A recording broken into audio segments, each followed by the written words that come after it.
हमें कौन क्या कहे अब ये ज़माने पर है। क्या बात। हमें कौन क्या कहे ये ज़माने पर है, हर शख्स एक दूसरे के निशाने पर है। उसके अना ने ही उसे बर्बाद किया है, उसके अना ने ही उसे बर्बाद किया है, करके इश्क अब मौत के दहाने पर है। करके इश्क अब मौत के दहाने पर है। समुंदर से मोती चुनकर कौन लाएगा, समुंदर से मोती चुनकर कौन लाएगा, महवे तमाशा होकर सब किनारे पर है। किनारे पर क्या बात। महवे तमाशा होकर सब किनारे पर है। अब हमारे बच्चों के पेट नहीं भरते, जैसा कि इंजीनियर साहब और हमारे नज़मी साहब ने कहा, अब हमारे बच्चों के पेट नहीं भरते, जबकि दिन भर माँ बाप कमाने पर। क्या बात। मुजीब साहब जैसे लोग, ख़ास के उलमा हजरात, जब इसमें इस तरह से कदम बढ़ाएंगे तो बहुत बड़ा चेंज आने की हमको उम्मीद है। संस्कृत का मैं शेर सुनाते रहूँगा आपको कि पूत कपूत धन का है, पूत कपूत धन का है, पूत सपूत धन का है। यानी अगर आपके बच्चे ख़राब हैं, 10 करोड़ के मालिक हो, कोई वैल्यू नहीं रखता। मतलब अगर बच्चे आपके एजुकेटेड हैं, पैसे की कोई वैल्यू नहीं है, वो खुद हो जाएगा, पैसा चल कर उनके पास आ गया। मतलब तो फिर से बार बार मौलाना साहब को हम ये करेंगे, बार बार हम उनको बधाई देना चाह रहे हैं कि वो इस काम में आए हैं जहाँ पे दीनी तालीम और दुनियावी तालीम दोनों एक साथ दी जाएगी, ताकि अगर वो हाफिज़ भी बन रहा है तो साथ में डॉक्टर भी बने।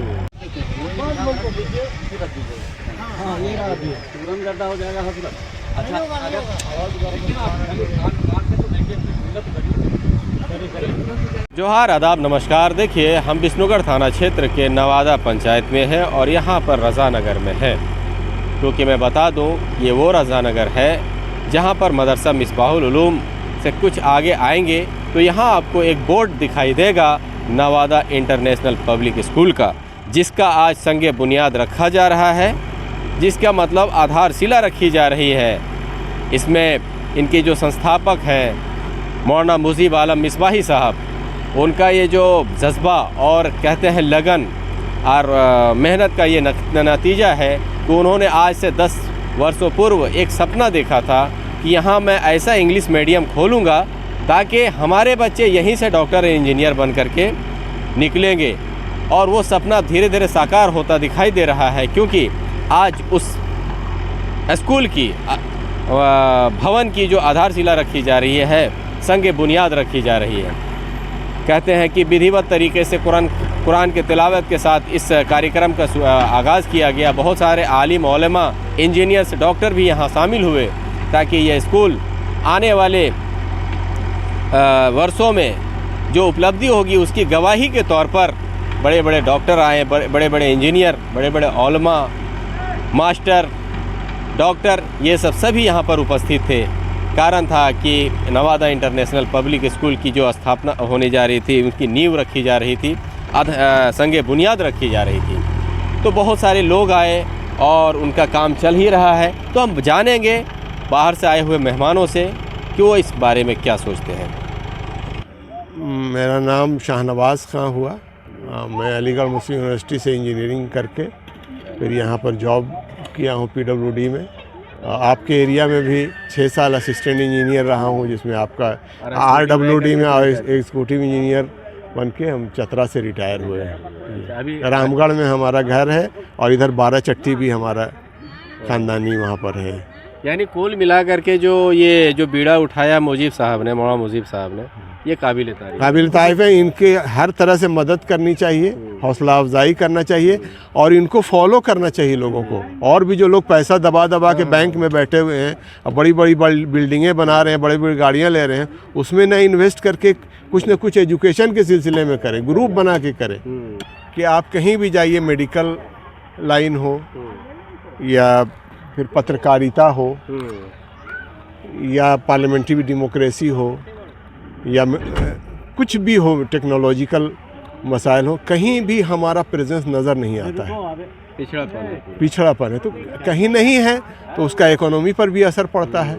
फिर यह है कि पूरी कौम डिमोरलाइज हो गई है। इतना डिमोरलाइज होना किसी भी हाल में मुनासिब नहीं है, नहीं तो फिर हिंदुस्तान की तरक्की पर इसका बहुत बुरा असर पड़ेगा। एक इतना बड़ा चंक जिसका 20% आबादी हो वो डिमोरलाइज रहे, हौसला और हिम्मत खो दे। तो उन सब नज़रियों के तहत अगर देखा जाए तो इन्होंने जो यहाँ पर ये कदम उठाया है, हम लोग का ज़्यादा रहता है कि दीनी तालीम और कटर मटर कुछ थोड़ा बहुत पढ़ करके और कुछ टेक्निकल लाइन में मिस्त्री वगैरह में हल्के फुल्के इसमें जाके एडजस्ट हो जाएं और एक घर बना लें, बहन की शादी कर लें, अपनी शादी कर लें, इतना ही। इससे ज़्यादा हमारा जहन काम नहीं करता है तो, लेकिन हमें समझना चाहिए इनके भाई खुद गड्ढा खोदो और रोज पानी हाँ बस प्लस ये कि अगल बगल के जो घर हैं उनमें कौन कार कैसा ला रहा है, कौन कितना मंजिला, तो हम उससे ज़रा ऊपर की मंजिल का बना लें घर। लेकिन ये इन्वेस्टमेंट को हमारे यहाँ तरजीह में है ही नहीं। यही एक वजह है जिसके वजह से हम लोग नीचे जा रहे हैं और जाते रहेंगे। लेकिन यह है कि मुजीब साहब जैसे लोग, ख़ास के उलमा हजरात, जब इसमें इस तरह से कदम बढ़ाएंगे तो बहुत बड़ा चेंज आने की हमको उम्मीद है इसमें। मेरा नाम मोहम्मद नजमुद्दीन नजमी है। मेरा ताल्लुक़ शरगाटी गया से है और फ़िलहाल हज़ारीबाग में रहना होता है और दिल्ली में मैं रहता हूँ। मैं एक छोटा सा कबीर फाउंडेशन के नाम से एजुकेशन के लिए मैं काम कर रहा हूँ, जो कि गरीबों के लिए, जो बच्चे बेचारे जो डेली मर्रा की ज़िंदगी में काम करने वाले, टोटो वाले या घर में काम करने वाले हैं, वो बच्चों को नहीं पढ़ा सकते हैं। अभी एजुकेशन प्राइवेट स्कूलों में इतना एक्सपेंसिव हो गया है कि 1000-1200 रुपये कम से कहीं पर भी मतलब वो बच्चे नहीं पढ़ पाते हैं। तो मेरी यही राय है कि किसी भी एक वक्त खाना खाएं, लेकिन अपने बच्चों को तालीम दें। पूरी कोशिश करना है कि तालीम के ऊपर देना, मतलब वक्त देना है, निकालना है, लोगों के साथ बैठना है, राय मशवरा करना है, अच्छी लोगों की तरबियत में, जैसे ये आए हुए दिल्ली से, इनसे मिलिए, इनकी इज़्ज़त कीजिए, मतलब तभी लोग सीख पाएंगे। और इंशाअल्लाह ताला ये बहुत बड़ा काम है, बहुत खुशी हुई, मैं इसी काम में लगा रहता हूँ और मैंने मेहनत करता हूँ इसलिए, मतलब तो ये बहुत ही मुबारकबाद है इस भाई साहब को, इनके भाइयों को, पूरी फैमिली को, पूरे ख़ानदान को, पूरे इलाके के लोगों को, मतलब। और इस तरह का काम सिर्फ यहाँ नहीं, कई जगह पे आसपास पे होना चाहिए। मेरा यही, थैंक यू सो मच, मैं बहुत अच्छा लगा। हाँ, संस्कृत का मैं शेर सुना दे रहा हूँ आपको कि पूत कपूत धन का है, पूत कपूत धन का है, पूत सपूत धन का है। यानी अगर आपके बच्चे ख़राब हैं, 10 करोड़ के मालिक हो, कोई वैल्यू नहीं रखता, मतलब अगर बच्चे आपके एजुकेटेड हैं, पैसे की कोई वैल्यू नहीं है, वो खुद हो जाएगा, पैसा चल कर उनके पास आ गया, मतलब इसको थोड़ा सा नज़र रखते हुए और मैं इसी बात को ख़त्म करता हूँ। बहुत बहुत शुक्रिया, थैंक यू।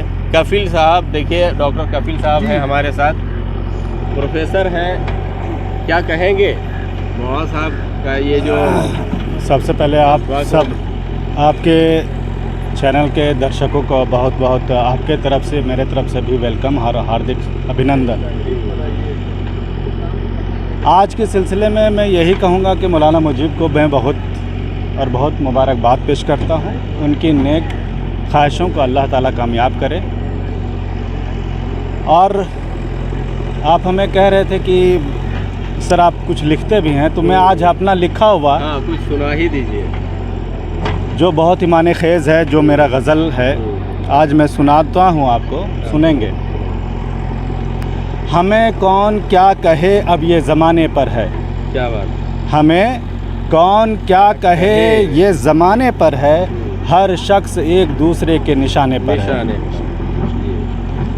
उसके अना ने ही उसे बर्बाद किया है, उसके अना ने ही उसे बर्बाद किया है, करके इश्क अब मौत के दहाने पर है, करके इश्क अब मौत के दहाने पर है।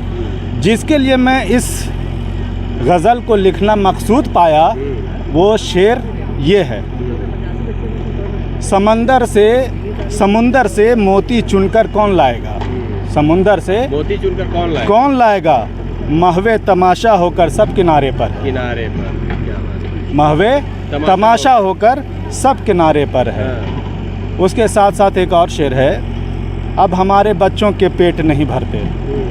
जैसा कि इंजीनियर साहब और हमारे नज़मी साहब ने कहा, अब हमारे बच्चों के पेट नहीं भरते, जबकि दिन भर माँ बाप कमाने पर। क्या बात, जबकि दिन भर माँ बाप कमाने पर है। कैसे हो मशहूर कोई अब इस ज़माने में, ये मेरे शेर का लास्ट, गज़ल का लास्ट शेर है। कैसे हो मशहूर कोई अब इस ज़माने में, ये भी तो अब उसके अफसाने पर है, ये भी तो अब उसके अफसाने पर है। मैं वो शेर को फिर दोहराऊंगा, करके इश्क समुंदर से मोती चुनकर कौन लाएगा, महवे तमाशा होकर सब किनारे पर। किनारे पर है। बहुत बड़ी बात कही आप। तो इसलिए मौलाना दौरे हालात पर जो बिल्कुल। आपका जो गज़ल है जी बिल्कुल फिट बैठ बहुत गया। बहुत बहुत नज़मी साहब शुक्रिया। ने भी जो कहा, नज़ीमुद्दीन बिल्कुल। साहब ने भी, हाँ, वो सब यही जगह बात है। इंशाल्लाह फिट हाँ, होगा, फिट हो गया। सब जगह फिट होगा इंशाल्लाह। और जिसके लिए मैंने लिखा है ये गज़ल, बहुत ही बुज़ुर्गों की दुआएं हैं। हमारे इस नवादा की इतनी ज़रख़ेज़ ज़मीन है, मैं इसी ज़मीन से पैदा हुआ हूँ और यहाँ कुछ देना है, इसलिए मौलाना मुजीब आला मिसबाही के कंधे से कंधा मिलाकर उनके साथ हम लोग खड़े हैं। उनको जिस चीज़ की भी ज़रूरत पड़ेगी, दामने सुखने, हम लोग उनके साथ मिले रहेंगे और इल्म के लिए हम लोग काम करेंगे। आज वो मुबारकबाद के मुस्तहक हैं, आगे अल्लाह ताला उनको कामयाबी करे, अता फरमाए।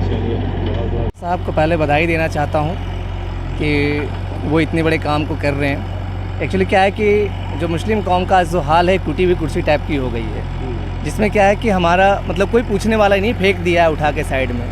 क्यों? क्योंकि भाई एजुकेशन पे जीरो है।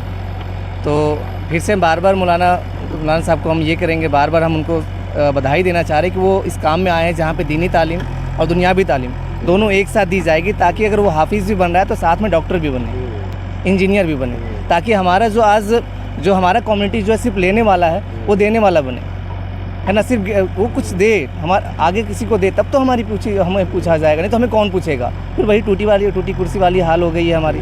तो इसलिए मैं बार बार उनको बधाई देना चाह रहा हूँ। ठीक है, धन्यवाद। चलिए, बहुत बहुत शुक्रिया। बंद कीजिए। तो कैफ़ी साहब ने तो बहुत अच्छी गज़ल सुनाई।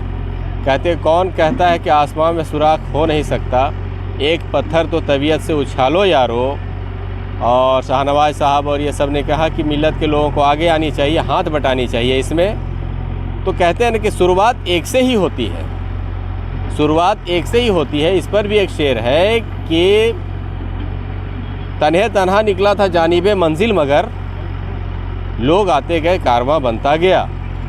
हो सके मिलत के नौजवान और भी आगे आए और जाएंगे, हाथ बढ़ाएंगे और इसे आगे तक के बढ़ाने में सहयोग करेंगे। शुक्रिया। मैं मोहम्मद मुजीब आलम मिसबाही, मैं आज नवादा इंटरनेशनल पब्लिक स्कूल की संग बुनियाद के लिए हमारे आए हुए तमाम मेहमानों का दिल की अथाह गहराइयों के साथ शुक्रगुज़ार हूँ और दुआ करता हूँ कि अल्लाह ताला इन्हें जज़ाए खैर भी अता फ़रमाए और इनके क़ुदूम बाबरकत के तुफ़ैल अल्लाह ताला हमारे इस काम को बहुस्न खूबी अंजाम पजीर फ़रमाए। आमीन।